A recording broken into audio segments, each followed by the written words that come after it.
Fracking could quite possibly be the worst way you could imagine of getting oil.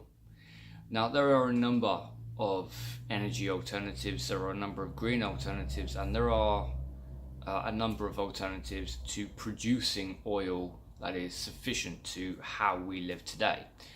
Fracking is not needed unless, of course, you own or you have large shares in an oil or gas company. Theresa May has been pushing for fracking since she took office, and every time there's something to be a little bit distracting, that's when she pushes through something extra. But this is not about Theresa May. This is about Judge Robert Altham. Now, this man sentenced 3 peaceful protesters to prison because they dared to protest at the Lancashire site where fracking is about, if not already, taking place.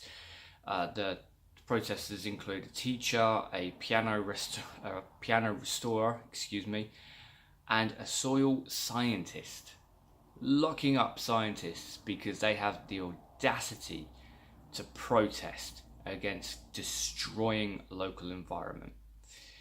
Now, just quickly, one of the reasons why we haven't had fracking in this country is because it is linked to numerous earthquakes, and the longer fracking goes on, the worse these earthquakes get.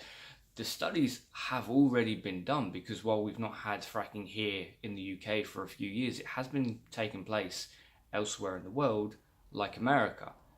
The environmental studies have been done. It is all around the worst way of getting oil.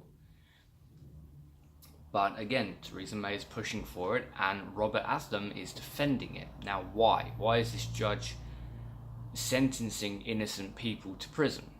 Well, it turns out that his sister, Jan,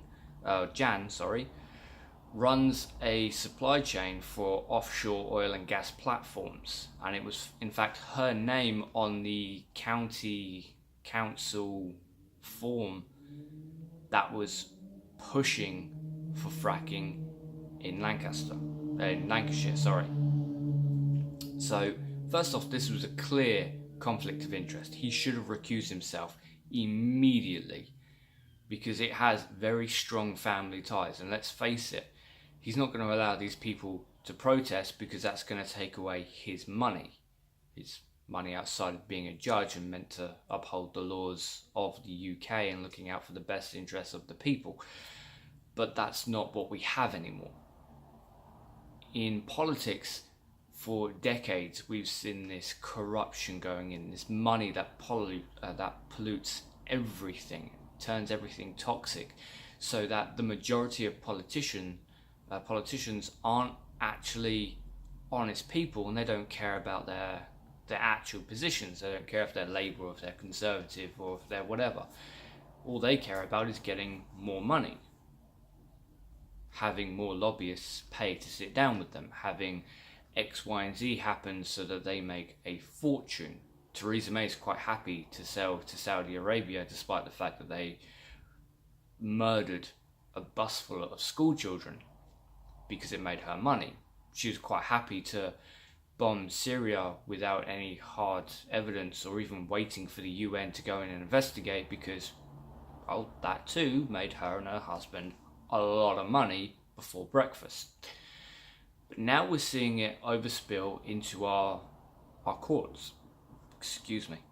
Now we're seeing it overspill into our courts, where a judge who has a clear conflict of interest, who is clearly going to side with his own finances, with his own family-run business, is now using the UK law as a weapon to silence people who would dare protest something that we know categorically is toxic.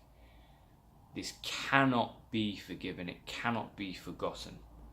So, as with most things, go on Twitter, tweet your local MP, tell them how outraged you are at this, and you should be outraged at this, because pretty soon, what are we going to be left with? Water that we can't drink. An environment that we can't breathe outside in.